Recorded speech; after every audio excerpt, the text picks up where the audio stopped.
The Tax Office in 2020-21 collected $11.4 billion more tax from large corporations than it did the previous year. The total, $68 billion. Now, this comes after an intense campaign to prevent companies shipping their taxable profits overseas to lower tax jurisdictions, and also cooperative work from the OECD to see profits taxed where they are generated. Rebecca Saint is the Deputy Tax Commissioner and joins me now. Rebecca, many thanks for your time.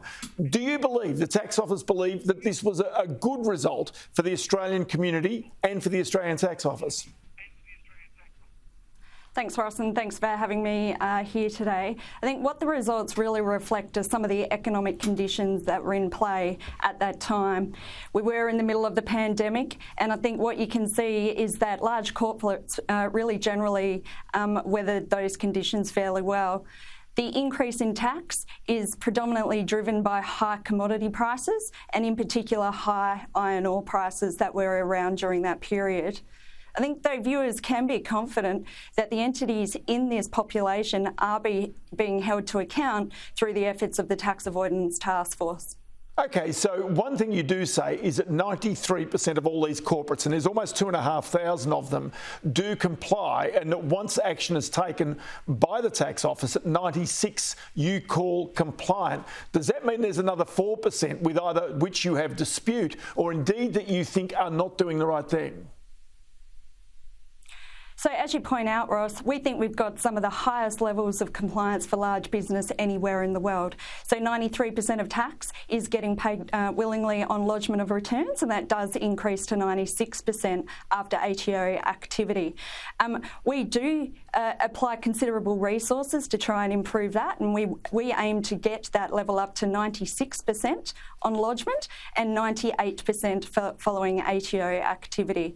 This will be quite lofty standards that we're aiming for, but certainly we think we've got the programs in place through the Tax Avoidance Task Force to be able to see these continued improvements in tax compliance for large business. OK, so when these sort of reports come out, and this is the 8th one you've done, a lot of attention, and I note the ABC's done it again today, is placed on companies that don't pay any tax whatsoever. There's more than 700 in this list of 2,500 alone. Should we read too much into that, or is there legitimate reasons in many cases why companies simply don't pay any tax at all? Well, there can be very genuine and legitimate reasons why companies are not paying tax. First and foremost, a company has to be generating profit to be taxable. So particularly in the economic circumstances at that time, it was quite legitimate that some companies would not have been making profit during that pandemic. And indeed, during ordinary business times, there's legitimate reasons why companies might not be profitable. I think also there's other reasons, like companies may have had significant capital investment in earlier years, might have generated tax losses in earlier years that they're able to carry forward and offset against losses. I think the community can be confident, though, that we apply intense scrutiny to companies that don't pay tax. Our coverage of this population, we estimate we've reviewed about 90% of the corporate groups in this report, and we focus very strongly on those entities that don't pay tax and seek to understand the reasons why it is and ensure that it is due to genuine commercial reasons.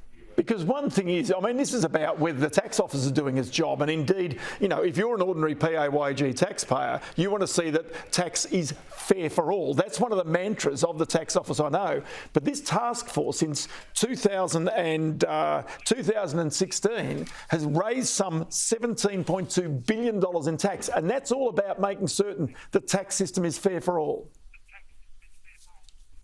That's absolutely right. So the task force has been underway since July 2016, and since that time we've raised more than $29 billion of liabilities against large business and entities within this population, $17 billion of which is attributed to the efforts of the task force.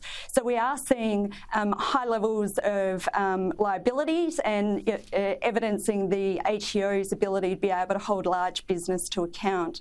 But it's not just the liabilities that we've raised through the task force. I think that sends a strong signal and should give the community confidence that we are holding business to account.